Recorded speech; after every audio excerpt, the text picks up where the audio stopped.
Orient bell tiles studio से आप देख रहे हैं एबीपी न्यूज। नमस्कार, मैं हूं चित्रा त्रिपाठी। शाम के 5 बजने वाले हैं। एबीपी न्यूज पर वक्त है सबसे बड़े डिबेट शो महादंगल का। ऑपरेशन सिंदूर के दौरान देश की सेना का शौर्य पूरी दुनिया ने देखा है। आज भी इसके सबूत मिले हैं क्योंकि पाकिस्तान ने अपने अलग अलग एयरबेस की मरम्मत के लिए 20 से ज्यादा टेंडर निकाले हैं। लेकिन देश में ऑपरेशन सिंदूर को लेकर राजनीति अपने निचले स्तर पर जा पहुंची है। कल इसी कार्यक्रम के दौरान भोपाल से राहुल गांधी का भाषण आया था, जहां उन्होंने कहा था कि अमेरिकी राष्ट्रपति ट्रंप के फोन की वजह से नरेंद्र ने सरेंडर कर दिया। ये वही राहुल गांधी हैं जो प्रधानमंत्री पर डायलॉगबाजी का आरोप लगाते हैं। राहुल गांधी पर आज बीजेपी ने जोरदार पलटवार किया है और सरेंडर के जवाब में पूरा कैलेंडर कांग्रेस पार्टी का निकाल के रख दिया। कैलेंडर में वो तारीखें हैं जब कांग्रेस ने कथित तौर पर सरेंडर किया था, चाहे वो सिंधु जल समझौता हो, पीओके का मुद्दा हो। बीजेपी ने राहुल गांधी की तुलना शहबाज शरीफ और आसिम मुनीर से भी की है और यह भी आरोप लगाया है कि राहुल गांधी वो बयान देते हैं जो पाकिस्तान को काफी ज्यादा सूट करता है। लेकिन इन सब के बीच सवाल यह है, क्या युद्ध के दौरान सरेंडर जैसे शब्दों का इस्तेमाल करना चाहिए, भले ही वो ट्रंप के कथित फोन को लेकर ही क्यों ना हो? क्या राहुल बेहतर शब्द का इस्तेमाल नहीं कर सकते थे? क्या राजनीतिक निशाना साधने में सेना के शौर्य का अपमान किया गया है? जब सेना बार बार ये बोल रही है कि युद्ध विराम के लिए पाकिस्तान की ओर से फोन आया था, तो फिर ट्रंप के बयान पर यकीन इतना ज्यादा क्यों है? इसके अलावा कई और भी सवाल हैं जिसको लेकर बड़ी चर्चा हम करने वाले हैं। महादंगल में 4 बेहद खास मेहमान हमारे साथ जुड़ेंगे जो सिर्फ तथ्यों के आधार पर आज बातचीत होगी। लेकिन उसके पहले आज दिन भर इसको लेकर सियासी वार पलटवार कैसे हुआ है, बयान सुनिए।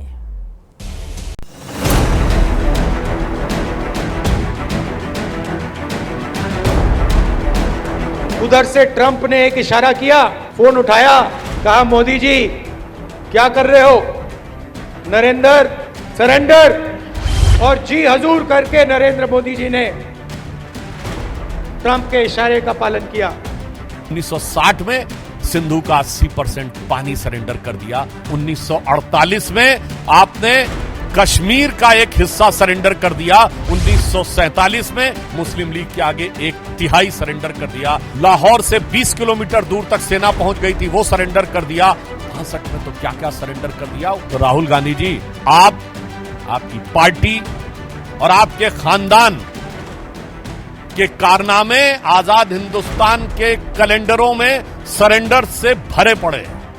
हम पूछ रहे हैं सीजफायर किन शर्तों पर हुआ, वो दबाव में आए, क्यों पाकिस्तान की हाथ में आई गर्दन को छोड़ दिया, किससे डर गए? नरेंद्र बनिए, सरेंडर मत बनिए। जिस समय डोकलाम का विषय चल रहा था, जब लॉकजैम था इंडिया और चाइना का डोकलाम को लेकर, तो राहुल गांधी का पूरा परिवार भारत के विरुद्ध जासूसी करते हुए पकड़ा गया था। राहुल गांधी ने तरकस पर सच का बाण चढ़ाया और भारतीय जनता पार्टी के पाप की हंडिया में वो जाके सीधा लगा, तिलमिला गई। बीच 12 बार कह रहा है कि मैं उन्होंने सरेंडर करा है, वो आप बोल नहीं रहे। प्रेस कॉन्फ्रेंस करिए, बुलाइए, कहिए और कड़ा प्रतिवाद कीजिए अमेरिका के राष्ट्रपति से कि आप गलत कर रहे हैं। एक मर्यादा होती है नेता प्रतिपक्ष की, बहुत गरिमापूर्ण पद है। तो जिस भाषा का उपयोग कर रहे हैं माननीय मोदी जी को लेकर के माफी मांगना चाहिए। इसीलिए तो फिर पप्पू कहते हैं। उनके अपने व्यवहार के जो भाव है, वो भाव ही बताते हैं कि वो अब ये कब मैच्योर होंगे।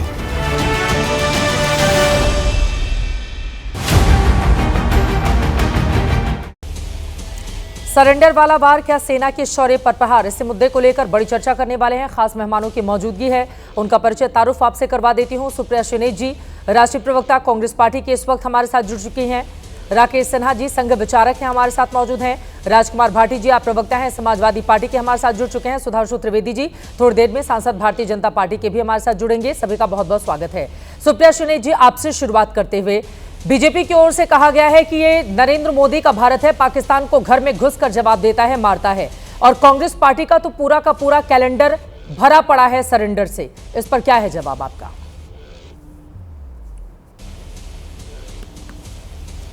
आपको, आपके दर्शकों को और मेरे फेलो पैनलिस्ट को सबसे पहले तो नमस्कार। मुझे ऐसा लगता है कि नरेंद्र मोदी जी को एक बदगुमानी हो गई है कि वो भारत देश हैं, वो इस देश के प्रधानमंत्री हैं वो बीजेपी के नेता हैं, लेकिन वो ये देश नहीं है। हो सकता है मोदी जी को ये बदगुमानी हो गई हो कि सेना की यूनिफॉर्म पहनकर वो तस्वीरें खिंचवाते हैं, वो तस्वीरें उनके पोस्टर, होर्डिंग, रेलवे टिकट्स पर लगती है, बीजेपी की आईटी सेल उसको प्रचारित करती है, तो वो सेना है। वो सेना भी नहीं है। इस सेना के शौर्य और पराक्रम पर तो हमें वो विश्वास था कि अगर नरेंद्र मोदी जी ने धैर्य रखा होता और सेना के हाथ नहीं बांध दिए होते सरेंडर करके, सीज फायर करके, तो ये भारतीय सेना, ये भारतीय आर्म्ड फोर्सेस पाकिस्तान को निस्तो नाबूद कर देते विश्व के भूगोल से। हमें यह पूरा विश्वास है, क्योंकि इस सेना ने यह पराक्रम करके दिखाया है। इस सेना ने बार बार यह पराक्रम करके दिखाया है, 71 में करके दिखाया है, 99 में करके दिखाया है। लेकिन मोदी जी ट्रंप के एक फोन से उन्होंने सीज फायर किया। आज भी नहीं पता सीज फायर की कंडीशन क्या है, क्यों किया। हो सकता है मोदी जी को यह बदगुमानी हो कि यह बात निकलेगी नहीं। मैं आपसे एक बात पूछती हूं, आप लोग रोज मोदी जी की रैली कवर करते हैं, मोदी जी का रोड शो कवर करते हैं, उनके भाषणों को लाइव दिखाया जाता है। हर जगह मोदी जी बड़ी बड़ी बात करते हैं, खूब डायलॉगबाजी करते हैं, लेकिन नरेंद्र मोदी पिछले 21 दिन से 11 बार डोनाल्ड ट्रंप ने यह कहा कि मैंने सीज फायर कराया।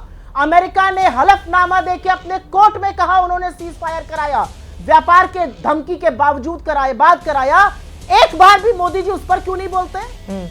अगर ट्रंप झूठ बोल रहा है तो हमारे देश का प्रधानमंत्री हिम्मत करके ये क्यों नहीं कहता कि वो झूठ बोल रहे हैं? और अगर आप नहीं बोलते हैं तो ये क्यों ना माना जाए कि आप चुप हैं और आपका ट्रंप का नाम सुन के आपके होश फाख्ता हो जाते हैं, आप उस पर कुछ नहीं बोलना चाहते। ट्रंप कश्मीर पे हस्तक्षेप की बात करता है, ट्रंप किसी तटस्थ जगह पर दोनों प्रधानमंत्रियों के मिलने की बात करता है, एक बार नहीं बोलते। और मैं एक बात कहकर अपनी बात अंत करती हूं, और यह बात कहनी यहां पर जरूरी है।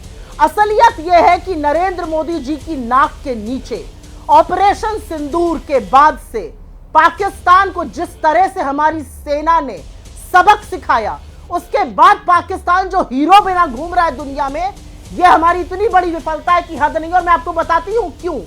हम आईएमएफ का लोन नहीं रुकवा पाए, हमारे साथ एक मुल्क नहीं खड़ा हुआ पाकिस्तान का आईएमएफ का लोन रुकवाने के लिए। नरेंद्र मोदी जी एडीबी के चेयरमैन से मिलते हैं 1 जून को, एडीबी 3 जून को आईएमएफ को $800 मिलियन का लोन देता है। असलियत यह है कि नरेंद्र मोदी जी बड़ी बड़ी बातें करते हैं, लेकिन संयुक्त राष्ट्र ने पाकिस्तान को काउंटर कमेटी जो टेरर की है उसका उपाध्यक्ष बनाया है। सोचिए, इस कंगले आतंकी मुल्क को उपाध्यक्ष बनाया गया और हमारा कोई प्रभाव वहां नहीं चल रहा है। ठीक है। बिलावल भुट्टो क्या मुंह लेके ये पाकिस्तान से जाते हैं अमेरिका, वहां पर इनको स्वागत किया जा रहा है, और ये वहां पर खड़े होकर 45 मिनट तक भारत के खिलाफ यूएन में जहर उगल रहा है। कहां है हमारा प्रभाव? और अंतिम बात, 27 मई को हमारा डेलीगेशन कुवैत पहुंचता है। 28 मई को खबर आती है कि 19 साल का पाकिस्तान पर जो वीजा का बैन था वो उठा लिया गया। ये हमारी विफलता नहीं है, हाँ। ये नरेंद्र मोदी का सरेंडर नहीं है। मैं जवाब ले लेती हूं। लंबी फहरिस्त है सरेंडर की, ठीक है, अभी मैं बताऊंगी। ठीक है, मैं आ रही हूं उस पर। बिलावल भुट्टो का आपने जिक्र किया है। बिलावल भुट्टो ने कहा कि पहलगाम के बाद मुसलमानों को टारगेट किया जा रहा है भारत में, तो उसके बाद वहीं के एक स्थानीय पत्रकार की ओर से पलटकर कहा गया कर्नल शोफिया को आगे किया था, तो फिर आप इस तरह की बातें कैसे कर देते? फिर झेप गए बिलावल भुट्टो। लेकिन आपने जो महत्वपूर्ण सवाल उठाए हैं, सुधांशु त्रिवेदी जी इस वक्त हमारे साथ आ चुके हैं। सुधांशु जी, आपने अगर उनके आरोप भी सुने हो, ट्रंप ने 11 बार बयान दिया, इनका यह कहना है कि नाम लेकर ट्रंप को उसी की भाषा में जवाब क्यों नहीं दिया जा रहा है, इस पर क्या है आंसर आपका? ट्रंप ने 11 बार बयान दिया है, तो उसमें लगभग 8 बार उन्होंने न्यूक्लियर कॉन्फ्लिक्ट की बात कही है, तो उस पर भरोसा है कि नहीं? अगर ट्रंप पे भरोसा करिए, पूरा भरोसा करिए, क्योंकि ट्रंप ने तो कहा न्यूक्लियर डिजास्टर को मैंने रुकवा दिया है। और अंतर्राष्ट्रीय मीडिया में ये खबरें आई थी कि जो सरगोदा एयरबेस है उसका जो न्यूक्लियर आर्सेनल है उसका एंट्री और एग्जिट पॉइंट डिस्टर्ब हो गया था और वहां न्यूक्लियर लीक का खतरा हो गया था। इसलिए अंतर्राष्ट्रीय मीडिया में एक खबर आई थी कि एक जहाज गया था अमेरिका का लीक की जांच करने के लिए, और 14 मई को अमेरिकी विदेश विभाग के प्रवक्ता से पूछा गया तो वो कि क्या पाकिस्तान में आप ये न्यूक्लियर लीक की जांच करने कोई अमेरिका का जहाज गया है, तो वो कह सकता था ये गलत बात है, ऐसा कुछ नहीं है। उसने कहा इसका जवाब देना मेरे परव्यू में नहीं है, और अगर ये सच मान लिया जाए तो सरगोदा भारत की सीमा से 177 किलोमीटर है, यानी जयपुर दिल्ली से ज्यादा दूर है, सरगोदा भारत की सीमा से कम दूर है। तो अगर बात माननी है तो फिर पूरी मान लीजिए उनकी। नहीं, न्यूक्लियर लीक की बात क्यों कहें, क्योंकि भारत ने तो साफ कहा न्यूक्लियर मामला नहीं था, तो फिर भारत की पूरी बात मान लीजिए। नहीं, भारत की पूरी बात नहीं माननी है, भारत की स्टेटमेंट का दूसरा हिस्सा मानना है और ट्रंप के स्टेटमेंट का पहला हिस्सा मानना है। और वैसे तो डोनाल्ड ट्रंप ने यह भी एक बयान दिया है कि जो बाइडेन, जो अमेरिका के पूर्व राष्ट्रपति थे, वो तो 2020 में ही खत्म हो गए थे और वर्तमान में उनका रोबोट और क्लोन जो है वो काम कर रहा है। अब अगर इस तरह की बातों पे कांग्रेस और राहुल गांधी जी विश्वास कर भी सकते हैं तो कोई आश्चर्य की बात नहीं है। वैसे ये वो पार्टी है जिसने केवल 2 साल पहले मार्च 2023 में जाकर राहुल गांधी जी ने गुहार लगाई थी अमेरिका और यूरोप से, why the defenders of democracy America and Europe are silent and not reacting and what is happening in India.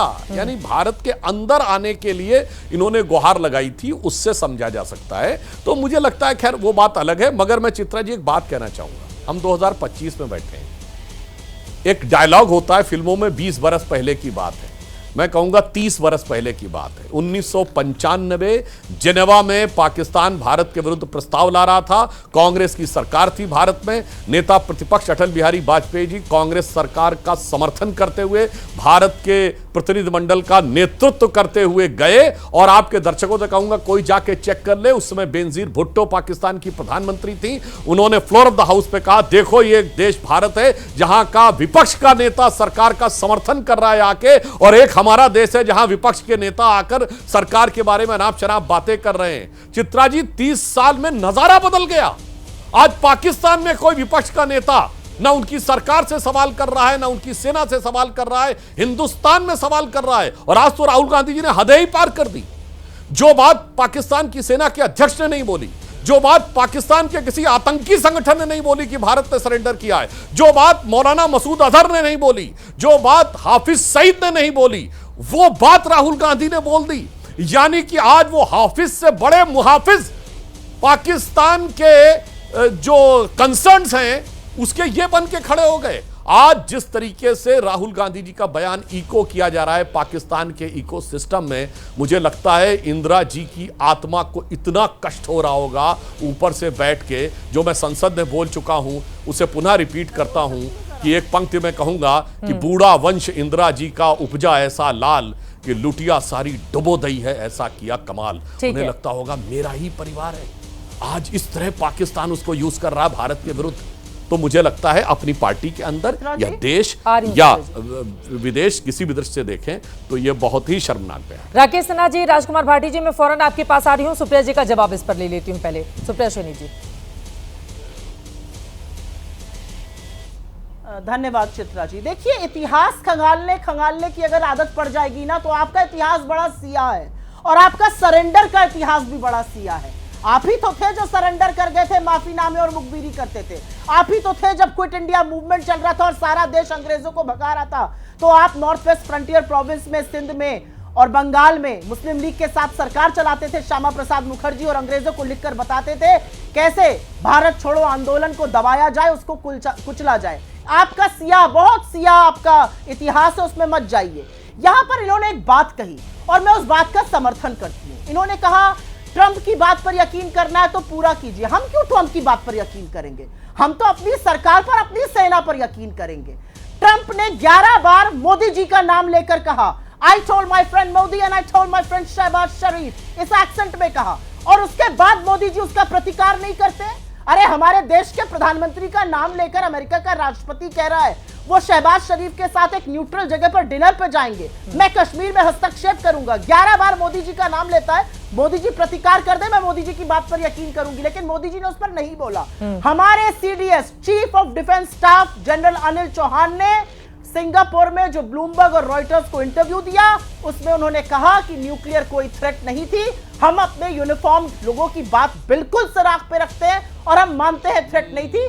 हम ट्रंप की बात को नहीं मानेंगे, प्रतिकार करें मोदी जी, कहे मोदी जी की ट्रंप गलत। बीच में मत बोलिए, बीच में मत बोलिए, नहीं बोल रहे हैं, बाद में दीजिएगा, अभी मुझे बोलने दीजिए। अपनी बात खत्म कीजिए, बाकी लोगों के भी पास जाना है। असली बात यह है कि कर रहे हैं 11 बार ट्रंप बोल चुका, नरेंद्र मोदी की ओर से सुई टपक सन्नाटा है। और मैं एक बात यहां पर जरूर बोलना चाहती हूं, विपक्ष के नेता का जिक्र हो रहा है, सोफिया कुरैशी का आपने नाम लिया। बिलावल भुट्टो की क्या औकात है जाकर यूएन में हमारे खिलाफ जहर उगल रहा है? हमारी क्या प्रभाव रह गया यूएन में या मल्टीलैटरल एजेंसी में? और मैं आपको एक छोटी सी चीज पढ़ के सुना देना चाहती हूं, और मेरी तो इच्छा यह थी कि 1971 की यह तस्वीर इस बार दोहराई जाए। ऐसे ही पाकिस्तानी सैनिक जो हैं अपनी बंदूकें और असलहे नीचे रखें और ऐसे ही उनसे शांति संधि हम साइन कराते और उनको हराकर घर भेजते, लेकिन ऐसा नहीं हो पाया। अफसोस सेना ये कर सकती थी, करना चाहती थी। सुधांशु जी आप जवाब दे दीजिए, उसके बाद मैं बाकी दो मेहमानों के पास सवालों के साथ जाऊंगी। जल्दी से अपनी बात खत्म कर लीजिए। 20 सेकंड की बात, हाँ बोलिए। एक 20 सेकंड की बात कहने दीजिए, एक 20 सेकंड की बात। नरेंद्र मोदी के सरेंडर का तो हमने पहले भी नमूना देखा है। गलवान में हमारे 20 जाबाजों की शहादत हुई और नरेंद्र मोदी जी ने कहा कोई घुसा हुआ नहीं है, चीन का नाम तक नहीं लिया, और 5 साल बाद आज चीन से हमारा ट्रेड डेफिसिट $100 बिलियन कर दिया है। यह असलियत है नरेंद्र मोदी जी के सरेंडर की। क्या सबक सिखाया हमने चीन को? चीन पाकिस्तान का हम प्याला हम निवाला हुआ पड़ा है, हमने क्या सबक सिखाया? 20 जाबाजों की शहादत का हमने क्या बदला लिया? यह बात है। अब जब आप और एक बात आपको और बता बस अब बात में आगे बात बता दीजिएगा सुप्रिया जी, एक एक करके। बाकी लोगों की भी बारी है, अभी पूरा 40 मिनट है हमारे पास। राकेश जी भी और राजकुमार जी भी हमारे साथ मौजूद हैं। सुधांशु जी पहले जवाब देंगे इसका। बस मैं संक्षेप में बता देता हूं। एक तो मुझे बड़ी प्रसन्नता हुई कि कहते कहते सुप्रिया जी के मुंह से आ गया कि न्यूक्लियर थ्रेट पर तो जो मैंने कहा था उसे उन्होंने साबित कर दिया, इसलिए मैं मुस्कुराया था कि न्यूक्लियर थ्रेट पर तो भारत के बयान पे भरोसा है, मगर सो कॉल्ड मध्यस्थता पे ट्रंप के बयान पे भरोसा है। आधा ट्रंप का चाहिए, आधा यहां चाहिए। और यूएन सिक्योरिटी काउंसिल की बात करने वालों को याद रखना चाहिए, पाकिस्तान ने यूएन सिक्योरिटी काउंसिल में भारत के विरुद्ध जो डोजियर दिया उसमें राहुल गांधी का बयान कोट किया है। शर्म आनी चाहिए थी। और जहां तक इंदिरा जी की बात करती, 7 दिसंबर 1971 को कोई जाके चेक कर ले, 100 देशों ने भारत के विरुद्ध वोटिंग की थी। 100 देशों ने। सोवियत रूस ने हमारे पक्ष में वीटो किया, आधा दर्जन बार वीटो किया, और वो क्यों किया और उसका क्या हुआ वो अलग बात थी। 93,000 प्रिजनर ऑफ वॉर थे, उसके बाद हम पीओके नहीं ले पाए, छोड़िए। 54 प्रिजनर ऑफ वॉर अपने छुड़वा नहीं पाए, वो छोड़िए। छम में 160 किलोमीटर आ गया था, वो सरेंडर कर दिया वापस पाकिस्तान को। और 13,000 किलोमीटर हमारा पंजाब और सिंध का था, वो सरेंडर कर दिया पाकिस्तान को। बेनजीर भुट्टो ने अपनी किताब डॉटर ऑफ द ईस्ट में लिखा है कि जब वो लोग शिमला के से जाके रावलपिंडी में उतरे, बोलिए नहीं, जो दर्शक जाके चेक कर लेगा। आप लोग तरह व्हाट्सएप पे नहीं बोलता हूं, किताब के साथ बोलता हूं। सुन लीजिए, आप भी सारे दर्शक जाके चेक करें। बेनजीर भुट्टो ने यह बात कही है, फिर देखिए बोलने लगती है नई बातें नहीं, आपके पास रही। फैक्ट के साथ बोलिए, कोई समस्या की बात नहीं है। अरे भाई सुनिए, और उन्होंने कहा कि इतनी खुशी थी रावलपिंडी में कि जो हम जंग हारे थे कूटनीति में सब जीत के वापस आ गए। और 19 नवंबर 1962 को जवाहरलाल नेहरू ने केनेडी को लेटर लिखा कि हमें आपकी सेना का, वायुसेना का स्क्वाड्रन चाहिए, आप ही के पायलट चाहिए, आप हमारी एयरफोर्स की स्क्वाड्रन का कमांड संभालिए। और यह 2010 में डिक्लासिफाइड हुआ है। उस समय के हमारे राजदूत ने लिखा कि मेरा सर शर्म से झुका जा रहा था जब मैं देने के लिए जा रहा था, इसलिए 20 नवंबर को अमेरिका ने हमारे पक्ष में आके 62 के चीन के युद्ध के समय किया था। इसलिए छोड़िए, सरेंडर का कैलेंडर बहुत पुराना है। जो आप ये देख लीजिए, 2023 में लोकतंत्र के नाम पे सरेंडर, 2011 में राहुल गांधी ने कहा 15 जुलाई 2011 को आतंकवाद को रोकना संभव नहीं है, आतंकवाद के लिए सरेंडर। 26/11 के बाद शर्म शेख में न्यूट्रल डेस्टिनेशन पे कहा आतंकवाद से शांति वार्ता प्रभावित नहीं होगी, सरेंडर आतंकवाद के आगे। 1971 मैंने बताई दिया, 65 में हाजी पीर का धर्रा सरेंडर, 1962 में क्या क्या नहीं सरेंडर, 1960 में सिंधु नदी का 80% जल सरेंडर, 1948 में आधा कश्मीर सरेंडर, और 1947 में 1/3 हिंदुस्तान जिन्ना को सरेंडर। ठीक है, अब मैं बाकी मेहमानों के पास जाऊंगी। ठीक है, अब बाकी मेहमानों के पास। राकेश सिन्हा जी आपके पास आते हुए, राहुल गांधी की ओर से यह भी कहा गया कि 1971 में फोन नहीं आया था, बल्कि अमेरिकी जहाज आए थे, लेकिन इंदिरा जी उनके सामने नहीं झुकी और मौजूदा सरकार ने सरेंडर कर दिया। राकेश सिन्हा जी, देखिए 1971 में जो शिमला समझौता हुआ था वो दस्तावेज कोई वॉल्यूम्स में नहीं है, सिर्फ 2 पैराग्राफ में शिमला समझौता हुआ, कोई भी उसको गूगल पे जाके पढ़ सकता है। शिमला समझौते में इंदिरा गांधी जी की बाध्यता क्या थी वो देश को बता दें। भारत की सेना ने पाकिस्तान की ज़मीन को अपने शौर्य से और पाकिस्तान के अत्याचार को पराजित करते हुए लगभग 21,000 वर्ग किलोमीटर ज़मीन, एग्जैक्ट डाटा मैंने ठीक से याद नहीं है, हो सकता है 15,000 स्क्वायर किलोमीटर भी हो, ज़मीन कब्जा किया था। किसके दबाव में उन्होंने ज़मीन छोड़ दी थी? तभी यह नारा लगा था देश में, मुझे याद है भारतीय जनसंघ ने उस वक्त नारा दिया था, देश न हारी फौज न हारी, हारी है सरकार हमारी। आपने जमीन छोड़ दिया। आप आर्मी को छोड़ना बाध्यता थी, चूंकि जेनेवा पैक्ट में हमारा दस्तखत है कि किसी देश की आर्मी यदि आप समर्पण करती तो आप छोड़ दीजिए, उसे हम बंधक बनाकर नहीं रख सकते थे। एक दूसरा सवाल पूछना मैं चाहता हूँ, 1962 में कितनी सैनिकों ने शहादत दी थी? 1962 में, 1962 कोई 1000 साल पुरानी कहानी नहीं है। 3250 भारत के जवानों ने शहादत दी थी सीमा पे, 3250, 1962 का डाटा बता रहा हूँ, जब हमारी जनसंख्या कितनी थी? आज से अभी से आधी जनसंख्या थी।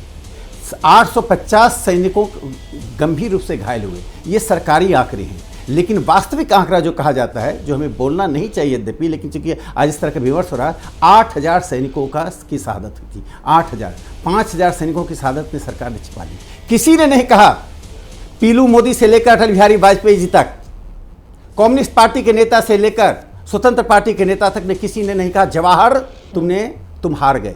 सबने कहा नेहरू जी आप हार रहे हैं। क्या भारत की राजनीति आ गई है? मुझे तो राहुल गांधी जी जो कह रहे हैं ट्रंप की बात, उससे ज़्यादा हैरत होती है। और मैं कि जो लैंग्वेज के नरेंद्र सरेंडर, क्या बात है। और सुप्रिया जी ट्रंप के बारे में ट्रंप कह रहा है, अरे ट्रंप हिटलर नहीं है, पुतिन हिटलर नहीं है। हम ट्रंप के बारे में ट्रंप कह रहे हैं। भारत की राजनीति विमर्श में अब भाषा को यहाँ गिरा देंगे। मैं एक जॉर्ज ऑरवेल को कोट करूंगा। जॉर्ज ऑरवेल ने इंग्लिश लैंग्वेज एंड पॉलिटिक्स, मैं नहीं करती अमेरिका की गुलामी, मेरे देश के लोगों को हथकड़ी लगाकर भेजता है, मैं उसको सर यही आप करिए अमेरिका की गुलामी, आप में होगी गुलामी, मेरे में नहीं। आपको जो कहना है आप भगवान बना लीजिए, मुझे फर्क नहीं पड़ता है।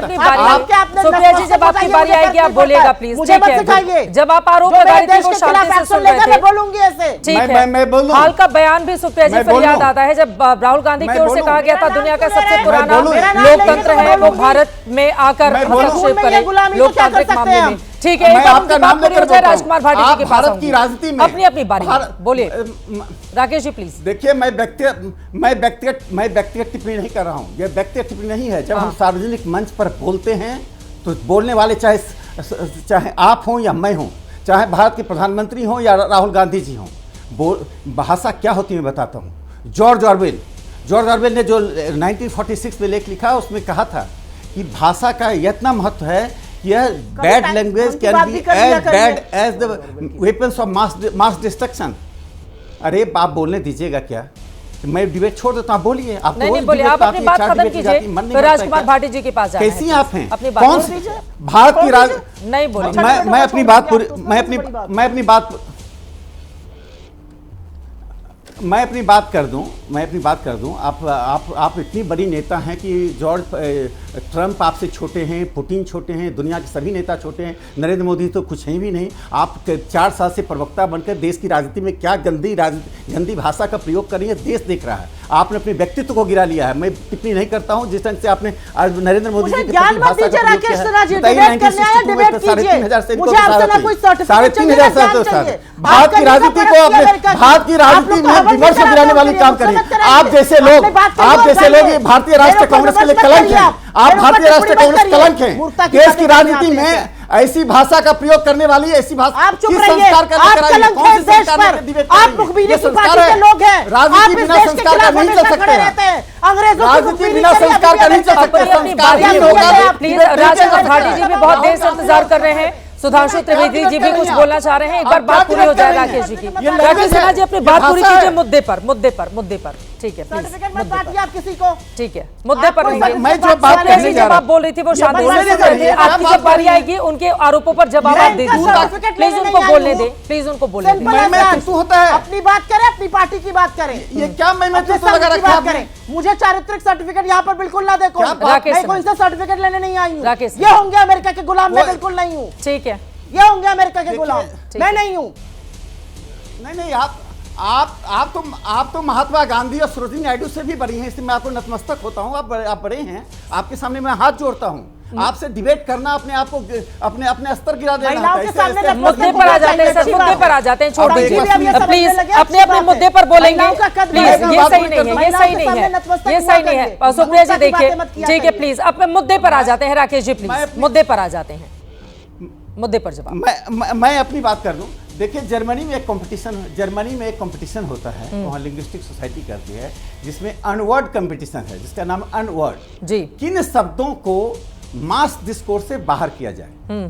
और जर्मनी में 2016 में 700 ऐसे वर्ड की सूची बनी थी और हर साल एक वर्ड को गायब किया जाता है। आज हम किस स्थिति में भारत की राजनीति बता रहा हूँ, जो अभी विपक्ष है, पोस्ट फैक्ट यानी तथ्यों से ऊपर जाकर बात करना। और मैं अंत में जॉर्ज ऑरवेल को कोट करके अपनी बात समाप्त करता हूँ। जॉर्ज ऑरवेल ने कहा था, political language was designed to make lies sound truthful and murder respectable and to give an appearance of solidity to pure wind. यानी कि इसका हिंदी है कि पॉलिटिकल लैंग्वेज आज विपक्ष ऐसा यूज कर रहा है कि जो तथ्य है उसको झूठ बना दिया जाए, जो सॉलिड चीज है उसको हवा की तरह बता दिया जाए लोगों को।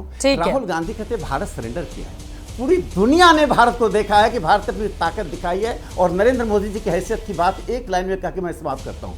सत्ता में आने के 4 महीने बाद ही 11 दिसंबर को 2014 को यूनाइटेड नेशन में योग को अंतर्राष्ट्रीय योग दिवस घोषित किया। 175 देश का समर्थन लेकर आए। और मैं कांग्रेस के प्रवक्ता को बता देना चाहता हूं कि डिप्लोमेसी ब्लैक एंड व्हाइट में नहीं होता है। बिल्कुल। हम क्यों ट्रंप के खिलाफ मोर्चा खोलें, हम क्यों पुतिन के खिलाफ मोर्चा खोलें? ये क्या बच्चों का खेल है? ठीक है। हमें जो कहना है हमने दुनिया को बता दिया, हमने ट्रंप को बता दिया कि बायलैटरल है, हमारे बीच में कोई नहीं आएगा ना भविष्य में आएगा। ये शिमला समझौते की तरह हम सरेंडर करना नहीं चाहते। ठीक है। राष्ट्रपति ट्रंप की ओर से तो ये भी कहा गया था कि 1500 सालों से भारत और पाकिस्तान के बीच कश्मीर के मुद्दे पर लड़ाई चल रही है, तो कई बार वो तथ्यों से इधर उधर भी हो जाते हैं। लेकिन उस पर नहीं जाते हुए राजकुमार भाटी जी, अब आपके पास आते हुए जेपी नड्डा की ओर से ट्वीट किया गया है। वो राहुल गांधी के बयान पर लिख रहे हैं कि अगर कोई पाकिस्तानी भी ऐसा कहता है तो हम उस पर हंसते भी, लेकिन जिस तरह से ऑपरेशन सिंदूर ने पाकिस्तान में तबाही मचाई, उसके बाद पाकिस्तान की जनता से लेकर उसकी सेना और उसके प्रधानमंत्री ने भी ऐसा कहने की हिम्मत नहीं जताई। और ब्रह्मोस ने कितनी बड़ी तबाही मचाई, ये तो खुद शहबाज शरीफ ने अपने मुंह से कहा था। कल परसों हमने उनके बयान दोनों दिन चलाए हैं, लेकिन राहुल गांधी जिस तरह का बयान दे रहे हैं ये देशद्रोह से कम नहीं है। इस पर राजकुमार भाटी जी आपकी प्रतिक्रिया। नहीं, सुधांशु त्रिवेदी जी और राकेश सिन्हा जी और उनकी पूरी पार्टी को, जेपी नड्डा जी को भी, माननीय मोदी जी को भी विपक्ष से बहुत शिकायत है। विपक्ष क्यों सवाल उठाता है, विपक्ष क्यों प्रश्न पूछता है। और अभी सुधांशु त्रिवेदी जी तो बोलते हुए उसके हाफिज सईद और मसूद अजहर और पाकिस्तान की भी प्रशंसा कर गए।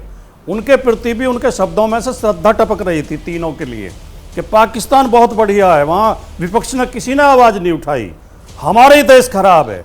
मतलब विपक्ष को बदनाम करने के लिए पाकिस्तान की भी तारीफ कर देंगे, मसूद अजहर की भी कर देंगे, हाफिज सईद की भी कर देंगे। विपक्ष बदनाम होना चाहिए। मैं अब कुछ सवाल जो मूल सवाल हैं चित्रा जी, मैं आपके शो में वो उठाना चाहता हूं और मैं पूछना चाहता हूं कि दोनों हमारे मित्र जवाब दे दें और शायद आप भी सहमत होंगी कि इन सवालों के जवाब दिए जाने चाहिए। नंबर पहला सवाल, पहलगाम और हमारे जो उसमें पुलवामा में हमला हुआ था, पुलवामा और पहलगाम दोनों के हमलावर कहाँ चले गए? उन्हें जमीन खा गई कि आसमान निगल गया? जो ये भारतीय जनता पार्टी के मित्र ये कहते हैं कि मोदी के नेतृत्व में देश बहुत सशक्त हो गया है और मोदी से कोई बच नहीं सकता और मोदी ड्रोन चला के सब जगह की गतिविधियां देख लेते हैं, मोदी जी की सरकार में ऐसी घटनाएं क्यों रिपीट हो रही हैं कि हमला होता है और हमलावर निकल जाते हैं सुरक्षित? और फिर नंबर 1 सवाल तो ये। दूसरा सवाल, ऐसे हमलों के तुरंत बाद मोदी जी वोट मांगने क्यों निकल जाते हैं जनता में? जब ऐसे हमले होते हैं, हमारे लोग मारे जाते हैं, हम पीड़ित होते हैं, हम दुखी होते हैं, पूरा देश रो रहा होता है, मोदी जी अपने कंधा पे तौलिया रख कर वोट मांगने क्यों निकल जाते हैं? दोनों बार ये हुआ राजकुमार भाटी जी, पुलवामा के लेकिन आतंकवादी हमलों के बाद पाकिस्तान को घर में घुसकर मारा भी है। बीजेपी की ओर से ये बातें कही जा रही हैं।